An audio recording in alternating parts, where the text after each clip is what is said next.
بسم اللہ الرحمن الرحیم۔ رسول اللہ صلی اللہ علیہ وآلہ وسلم سے دریافت کیا گیا کہ کون سا عمل سب سے افضل ہے؟ آپ نے فرمایا، اللہ اور اس کے رسول پر ایمان لانا۔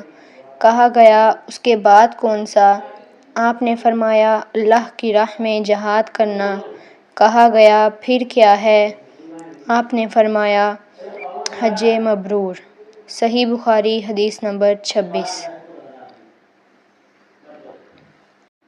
بسم اللہ الرحمن الرحیم۔ رسول اللہ صلی اللہ علیہ وآلہ وسلم نے چند لوگوں کو کچھ عطیہ دیا اور ساتھ وہاں موجود تھے۔ وہ کہتے ہیں کہ رسول اللہ صلی اللہ علیہ وآلہ وسلم نے ان میں سے ایک شخص کو کچھ نہ دیا، حالانکہ وہ ان میں مجھے سب سے زیادہ پسند تھا۔ میں نے کہا، حضور، آپ نے فلاں کو کچھ نہ دیا، حالانکہ میں اسے مومن گمان کرتا ہوں۔ آپ نے فرمایا، مومن یا مسلمان؟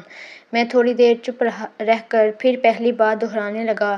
حضور صلی اللہ علیہ وآلہ وسلم نے بھی دوبارہ وہی جواب دیا۔ پھر آپ صلی اللہ علیہ وآلہ وسلم نے فرمایا کہ اے سعد، باوجود یہ کہ ایک شخص مجھے زیادہ عزیز ہے، پھر بھی میں نے اسے نظر انداز کر کے کسی اور دوسرے کو اس خوف کی وجہ سے یہ مال دے دیتا ہوں کہ وہ اپنی کمزوری کی وجہ سے اسلام سے پھر جائے اور اللہ اسے آگ میں اوندا ڈال دے۔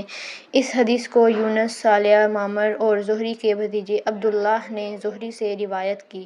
صحیح بخاری، حدیث نمبر 27۔